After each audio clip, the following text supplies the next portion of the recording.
Agora na Band News FM, Seus Filhos, com Roseli Saião e Thaís Dias.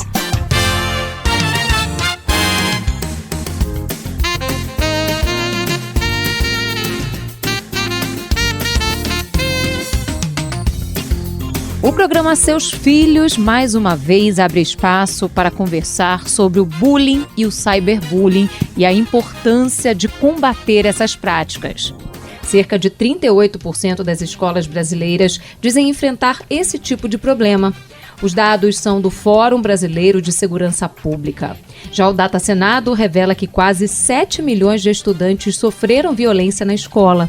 Abrimos os microfones para estudantes, famílias, profissionais de educação e até da saúde mental para trazerem as suas percepções sobre os impactos do bullying e do cyberbullying nos dias atuais. Esse é o Seus Filhos em versão ampliada. Eu, Thaís Dias, fico na sua companhia e junto comigo também Roseli Saião. Tudo bem, Roseli? Tudo bem, Thaís. Vamos lá, enfrentar o bullying. Que sufoco!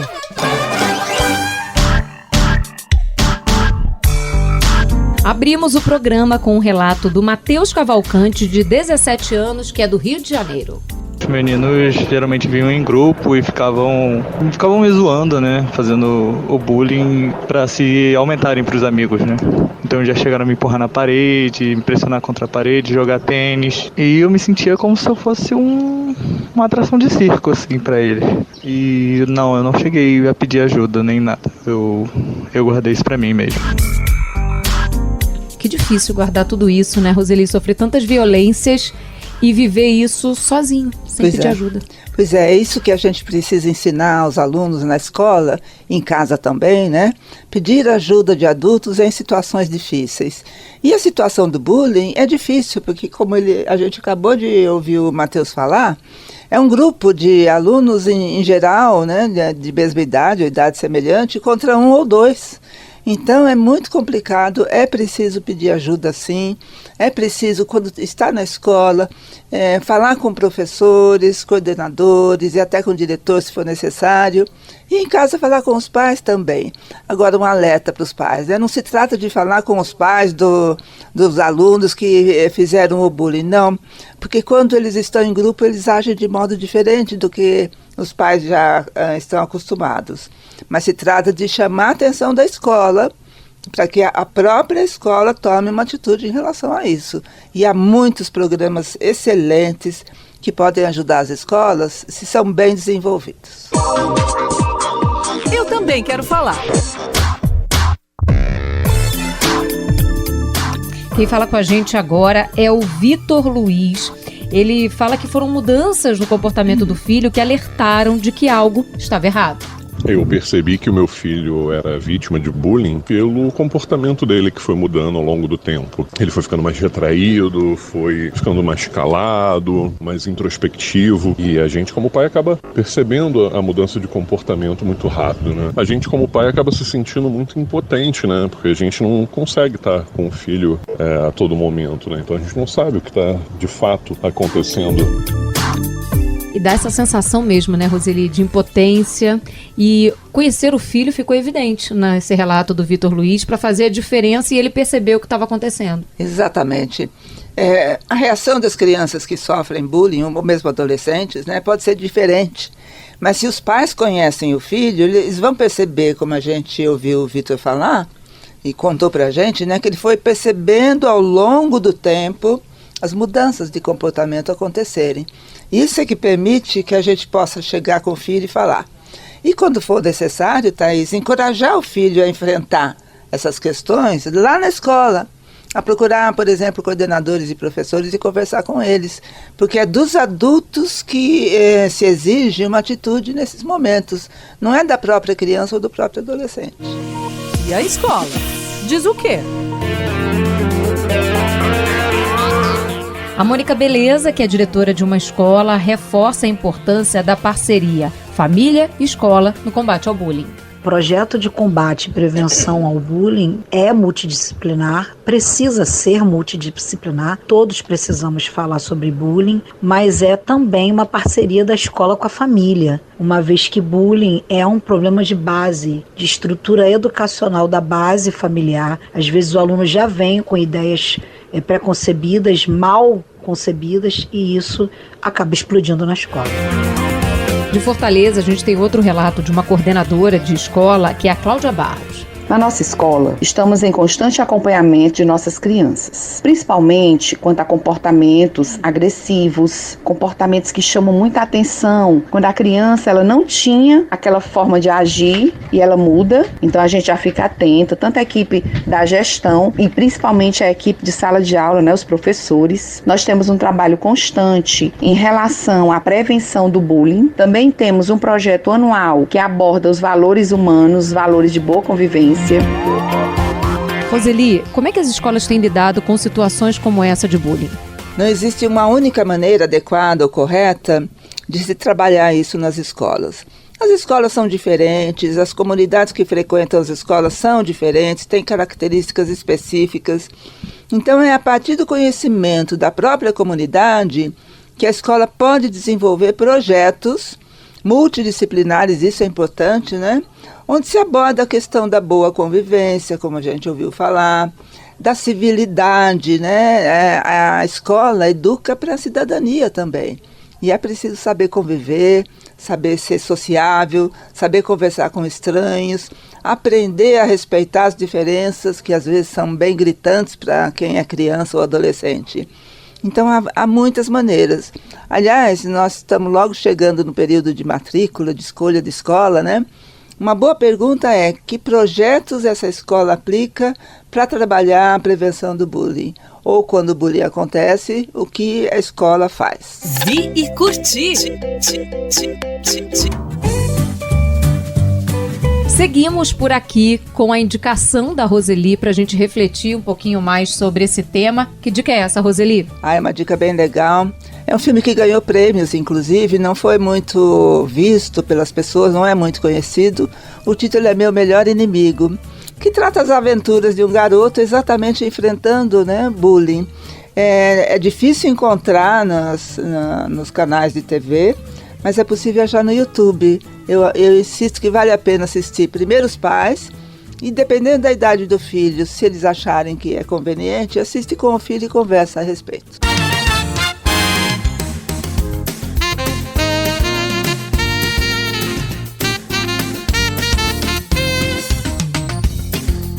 O combate ao bullying e ao cyberbullying continua sendo o nosso assunto aqui no programa Seus Filhos. Para bom entendedor. De Belo Horizonte, a psicopedagoga Sula Musi fala sobre os impactos do bullying na saúde mental. Vítimas de bullying frequentemente vão experimentar ansiedade, depressão, baixa autoestima e se isolar socialmente. Em casos mais graves, podem até desenvolver transtornos mentais, como o estresse pós-traumático. A constante exposição a agressões verbais e psicológicas podem gerar danos emocionais que perduram até a vida adulta, afetando a capacidade dessas pessoas de formar relacionamentos saudáveis. Tem uma diferença muito grande entre uma brincadeira, uma gozação e o bullying, né? Sim, nós sempre tivemos e sempre teremos, Thaís, essas brincadeiras de mau gosto entre crianças e mesmo entre adolescentes. Mas é um momento, inclusive, de aprendizagem para eles, né? Eles aprendem a negociar, eles aprendem a reagir sem violência, eles aprendem a dialogar. Então, há muitas boas possibilidades. O bullying é diferente, né? É uma coisa que permanece sempre o mesmo grupo, sempre sobre uma determinada vítima. E essa constância, essa regularidade é que caracteriza o bullying. Agora, eu quero chamar a atenção para o cyberbullying indireto. Não é preciso falar diretamente com aquela pessoa, mas penso que é uma adolescente, eu vou falar no feminino, porque a pressão sobre a aparência corporal é maior, né? Ela vendo alguma pessoa influente nas redes sociais falando de maneira jocosa contra pessoas que têm sobrepeso, e a própria adolescente tem sobrepeso. Então, isso é um bullying indireto, né? Isso afeta muito a saúde mental, afeta a autoimagem da pessoa, leva, assim, à ansiedade, leva à depressão, e pela primeira vez a gente tem visto, né, que os quadros de ansiedade entre adolescentes e crianças são maiores do que os adultos. Então, é preciso tomar cuidado quando a gente observa o nosso filho, que a gente deve conhecer, e percebe, né, que há sinais de ansiedade. Há casos em que os pais praticam bullying e agora virou moda colocar isso na internet. É uma espécie de cyberbullying parental. Preciso tomar cuidado, né? Então, gente, vamos com calma. Eu já vi pais e mães chamando os filhos de você é idiota, você é burro. Isso é bullying, né? Colocar determinadas histórias na internet, tirando lacrando com os filhos na internet, é bullying. Então vamos com calma, vamos respeitar mais as crianças e os jovens adolescentes.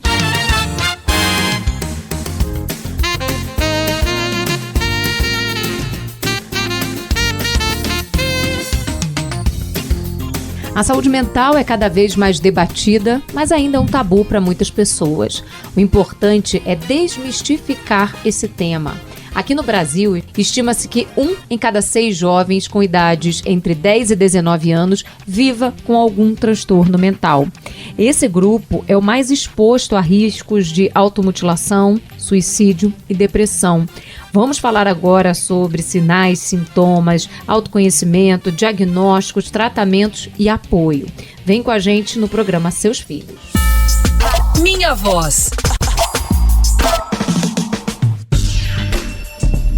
De Belo Horizonte conosco, a Alica Palhares, ela que tem 16 anos e enfrenta uma depressão. A depressão te traz inseguranças e faz com que você se sinta sempre pior. Você não sente vontade de se levantar dia após dia.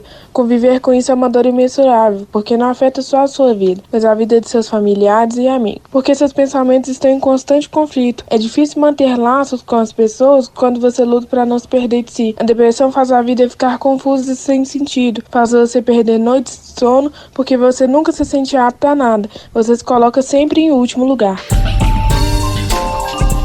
Ela falou uma coisa que me tocou e eu fiquei presa ali. Quando ela fala, é difícil se conectar com alguém quando você não se conecta consigo mesmo. Exato. Aliás, eu gostaria que quem está ouvindo o nosso programa, depois vá à internet e ouça novamente esse depoimento. Ouça 2, 3 vezes, porque ele é muito tocante, né? Ele nos dá uma ideia bem concreta de como se sente um jovem adolescente com algum transtorno mental. No caso aqui, a depressão. Poderia ser ansiedade, poderia ser aquela fobia, aquela angústia, né, de o que está acontecendo comigo, eu vou morrer, eu tenho medo, não vou fazer isso, não vou sair, não vou para a escola. Muita gente ainda, né, pensa, mas isso é falta de vontade, é possível dar um jeito sozinho, não precisa de tratamento. Precisa, né? Numa situação como essa que a gente ouviu, é preciso sim profissionais ajudando essa garota a se reencontrar, porque ela já se encontrou, né?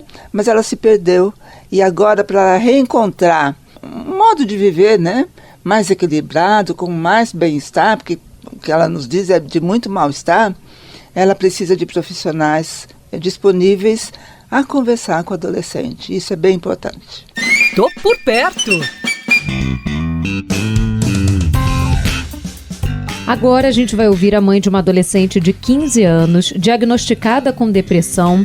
Essa mãe não quis ser identificada e ela explica que esse momento para a família tem sido de muita instabilidade. Tenho uma filha de 15 anos que atualmente descobrimos sofrer de depressão. O diagnóstico não é fácil. Primeiro a gente acha que é ou só retraída ou só agressiva. Ora agressividade, ora quer ficar sozinha, isolada, né? Problemas na escola, né? Buscar ajuda, como nós fizemos, é muito necessário, né? Porque acaba que afeta essa criança e essa adolescente, no caso da minha filha.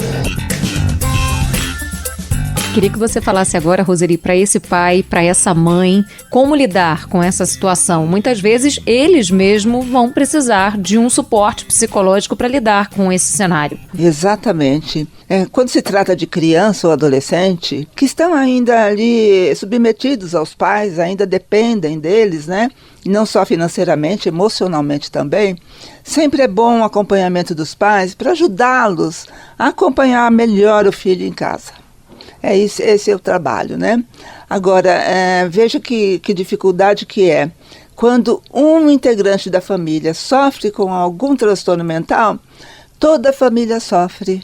E isso não é apenas com crianças e adolescentes, é com adultos também, porque às vezes é a mãe ou o pai que sofrem, né, com algum transtorno como depressão, ansiedade, coisa desse tipo. Então, é um momento de instabilidade, é um momento de insegurança, mas precisa ser um momento de agregar. Agregar a família no sentido assim de um substituir o outro quando aquele está muito caído, sempre tem um outro que está um pouco melhor e pode ajudar mais. É tentativa de levantar o grupo, é isso que precisa. Para bom entendedor... A psicóloga educacional Dauri Carvalho instrui que, para identificar que o filho, esse jovem, começa a desenvolver uma depressão ou algum transtorno, é preciso estar atento. Se é uma criança que ela é mais extrovertida, se ela estiver mais introspectiva, esse é um sinal. Se ela estiver mais calada, se ela estiver mais quieta. Você pode ficar atento também aos sinais de ansiedade. Ela está muito eufórica, lembrando que tudo tem que ser olhado, comparado com o jeito de ser daquela criança ou daquela adolescente. E se você não consegue adentrar nessas questões com seu filho, procure um psicólogo. Procure um profissional que vai ajudar. Roseli, tem muito dessa dificuldade também. Alguns pais, eles não têm o entendimento de como eu vou chegar no meu filho para conversar sobre isso. Muitas vezes eu não sei o que se passa dentro de mim para ajudar o meu filho. Essa alternativa é uma boa alternativa. É uma boa alternativa, sim. E vamos lembrar aqui, Thaís, da rede de apoio, né, da família. Sempre tem tios e tias que são mais capazes de abordar a questão sem moralismo, sem muito medo, sem muita bronca também, né? E aí ajuda mais, inclusive, a família, os pais perceberem se é hora de procurar uma ajuda profissional ou não. Mas é preciso, nesse momento, contar com a rede de apoio. Olha como ela é importante, Thaís. Sempre importantíssima a gente compartilhando. Agora, Roseli, quando a gente está falando de criança, de adolescente, muitas vezes não sempre, eles passam boa parte do seu tempo nas escolas. E elas têm que papel, né? Nesse apoio e nesse suporte ao jovem que foi diagnosticado com algum transtorno ou que pode vir a ser, porque já apresenta alguns comportamentos diferentes. Em primeiro lugar, Thaís, eu quero alertar, a escola não pode fazer diagnósticos. A gente tem muitas escolas ou muitos professores em algumas escolas que adiantam um diagnóstico sem que nenhum profissional tenha visto. E diagnósticos difíceis de serem feitos, né? A gente ouviu um depoimento de uma mãe aí, o diagnóstico de depressão da filha foi difícil de ser feito. E é assim mesmo. Às vezes é preciso uma equipe multidisciplinar para fechar, né, o consenso de que é tal transtorno e não outro. Então a escola não pode fazer diagnóstico. A escola pode aprender a lidar melhor com uma criança que vem, segundo a família, fazendo um tratamento para um determinado transtorno ou doença mesmo, né? Ela precisa aprender o jeito dela lidar com aquela criança, com aquele adolescente, para que ele aprenda como qualquer outro aluno. E a escola precisa também ensinar os outros alunos a saberem conviver com essas crianças e esses adolescentes. Isso é bem importante, Thaís. Agora, algumas escolas têm psicólogo, mas o psicólogo não deve fazer atendimento individual. A função do psicólogo na escola é sempre no coletivo, né? Lidar com classes, com professor e classe junto, jamais fazer um atendimento clínico dentro da escola.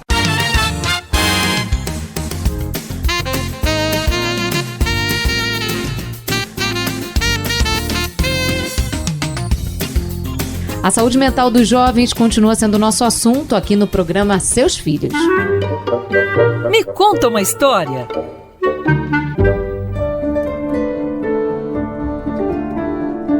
Que história você vai contar hoje para os nossos ouvintes, Roseli? Eu vou começar com a minha história, Thaís. Meus filhos hoje são adultos, né, já de meia idade. E quando eles eram crianças, eu não tinha tanta interferência na educação, a não ser os palpites dos familiares, esse tipo de coisa. Mas eles tinham uma infância livre, podiam ir para a rua, brincar na rua, iam para a escola para brincar, não tinha pressão para se alfabetizar rapidamente. Eu acho que foi mais fácil criar filhos antigamente, né? Hoje tem muito problema, inclusive com essa questão que a gente tem discutido bastante, que é eles serem hiperconectados o tempo todo com alguma tela, né? Dependendo da idade, ou é televisão, ou é o notebook, ou é tablet e o celular. Esse celular que agora já faz parte, né, da vida deles. Então, é diferente educar hoje. São muitos outros fatores que antes a gente não tinha.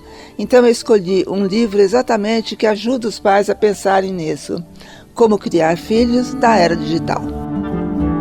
Como criar filhos na era digital. Você como eu, que tem os filhos ainda nessa fase escolar, corre, já dá aquela olhada porque realmente vale a pena. Não é nada fácil, é um grande desafio. E fica aqui a dica da Roseli.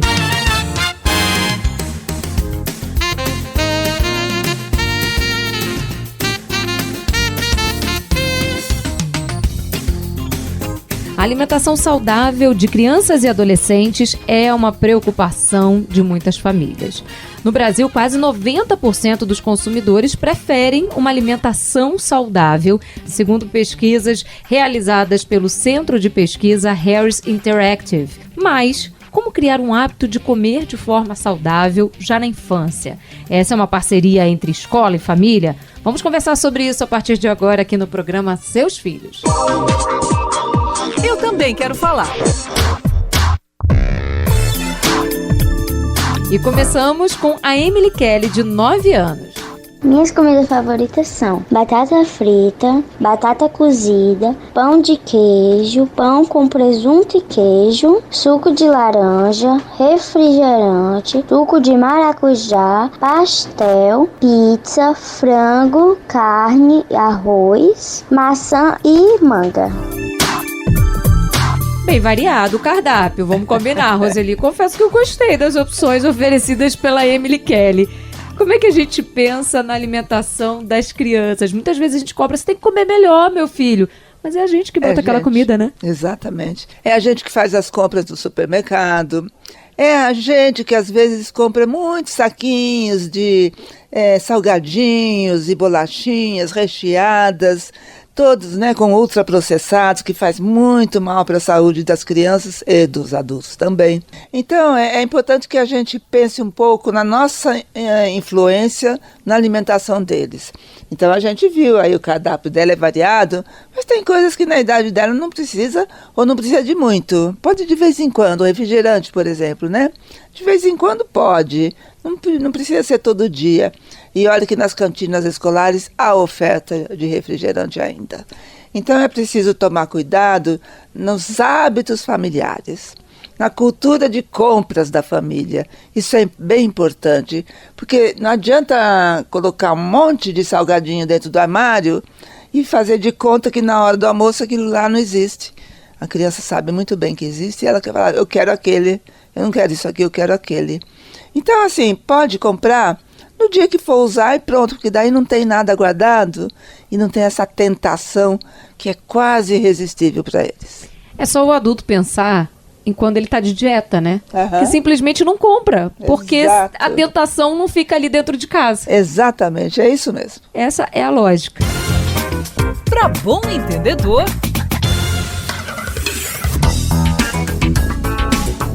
De João Pessoa, fala conosco agora o nutricionista Joaci Barros e dá algumas dicas de ingredientes que são fundamentais para uma dieta saudável.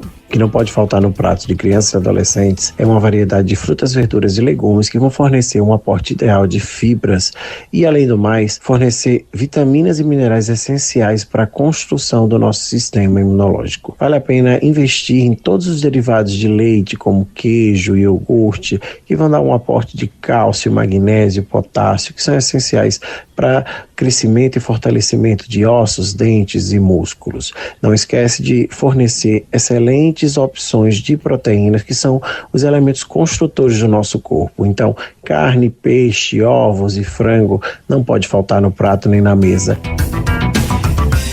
Roseli, é importante a gente pensar, né, numa variedade de itens nesse prato, de pensar em construir, e para a criança ainda tem a questão lúdica, né? Porque se você bota muitos legumes coloridos, fica bonito. Você come com o olhar, como a gente costuma dizer.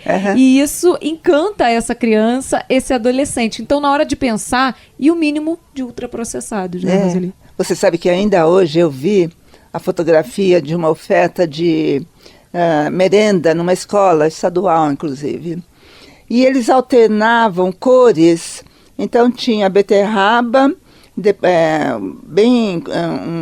uma forma quadrada, né? Em seguida tinha laranja, em seguida tinha pepino, e eles iam alternando as cores e misturando legumes com frutas também, e verduras também.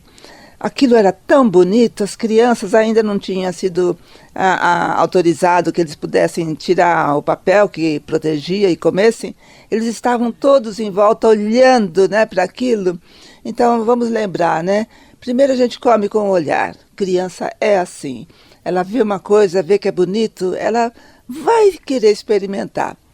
Pode ser que não goste, pode acontecer, mas experimentar ela vai. E a gente tem que lembrar, né, eu prestei bem atenção na fala do nutrólogo, das questões do leite, né, iogurtes. Vamos fazer iogurte em casa, nada de ficar comprando iogurte pronto. Compra um único iogurte e tem que olhar lá nos ingredientes. Só pode ser leite e fermento lácteo, mais nada. Porque tem alguns que tem muita porcaria, né, que são os tais ultraprocessados. E aí em casa é mais barato fazer em casa. Inclusive, daí a família toda pode compartilhar e colocar a fruta que gosta, se tiver fruta, ou sei lá, qualquer outra coisa. Então, é bom a gente oferecer alimento o mais próximo do natural possível. Comigo deu certo.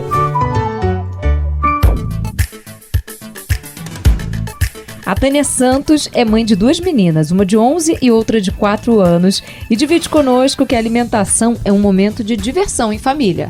A gente cozinha assim juntas, prepara a comida. Eu sempre fiz isso com Lavínia, que hoje tem 11, e com Bianca também, para elas terem uma alimentação saudável. Isso deu super certo. Até hoje as duas têm uma alimentação saudável e a gente sempre faz comida juntas e acaba sendo muito divertido.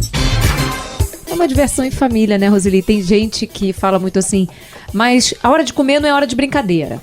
Comida não é brinquedo.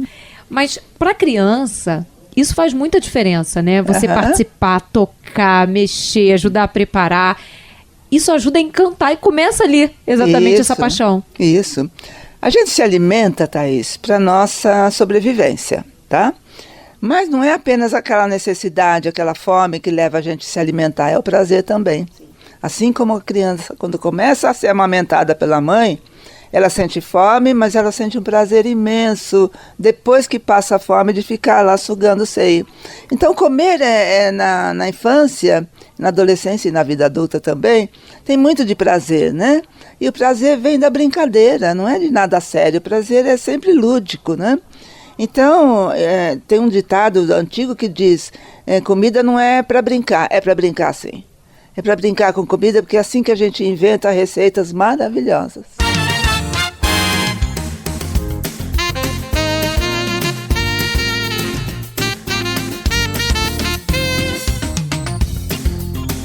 Alimentação saudável continua sendo o nosso assunto aqui no programa Seus Filhos.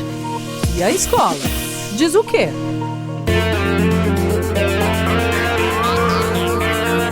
Vamos falar sobre merendas por aqui com a Olíria Maria, que é diretora de uma escola municipal em João Pessoa. Em relação à merenda servida aos alunos, essa merenda ela é servida diariamente, recebemos um cardápio semanal, está inserido o nosso projeto de alimentação saudável, a comunidade e os alunos são engajados, a merenda é feita, ela é acompanhada pelo nutricionista e por 2 merendeiras. Estas últimas é que fazem o preparo do alimento. Então, é uma merenda que ela cumpre o seu valor nutricional de qualidade. Roseli, muitas vezes a gente vê a escola fazendo um projeto lindo pedagógico de alimentação saudável. E na cantina, salgadinho, refrigerante, doces de todos os tipos. O aluno que não tem essa maturidade ainda de discernir, ele fica realmente perdido. Mas falaram para comer melhor, mas aqui tem isso, eu quero comer isso, que é muito mais gostoso. Claro, fica uma confusão na cabeça da criança, então é preciso ter coerência, né? Tanto na escola quanto na família, porque não adianta os pais dizerem que os filhos precisam comer bem e os próprios pais não comerem bem, né? Então é preciso coerência e persistência, gente, porque a educação alimentar não acontece em uma semana, em 6 meses, em 1 ano. É durante a infância e a adolescência toda. A adolescência, principalmente, que eles adoram comer só lanche, né? Vamos navegar! Roseli, sobre alimentação saudável, eu sei que você preparou uma dica bem bacana pra gente, conta aí. É legal, porque a alimentação muda um pouco de acordo com a idade, né? Encontrei um artigo bem interessante, Alimentação Saudável Infantil, dicas de acordo com a idade, no site Ninhos do Brasil, ninhosdobrasil.com.br. E o título do artigo, vou repetir, Alimentação Saudável Infantil, dicas de acordo com a idade. Dica anotada? Olha, fica aqui a minha dica para você. Participe conosco, seus filhos, @bandnewsfm.com.br ou nos acione nas redes sociais, @Roseli Saião, Roseli com Y, Saião também, ou @Thaís B. Dias, Thaís com H. Nosso programa fica disponível para você ouvir quantas vezes quiser, lá no site da Band News FM, no nosso canal no YouTube e também nos principais tocadores de áudio. Compartilha também, vai! Agradeço muito os nossos ouvintes, sempre conectados, participando conosco. E o meu beijo especial para minha companheira, Roseli Saião. Um beijo especial todo carinhoso para você, Thaís. É uma delícia para mim conversar com você. E principalmente quando a finalidade é ajudar os nossos ouvintes, por quem eu tenho tanto carinho. Um beijo. Um beijo para você, para os nossos ouvintes, e continue ligado porque os seus filhos você só ouve aqui na Band News FM.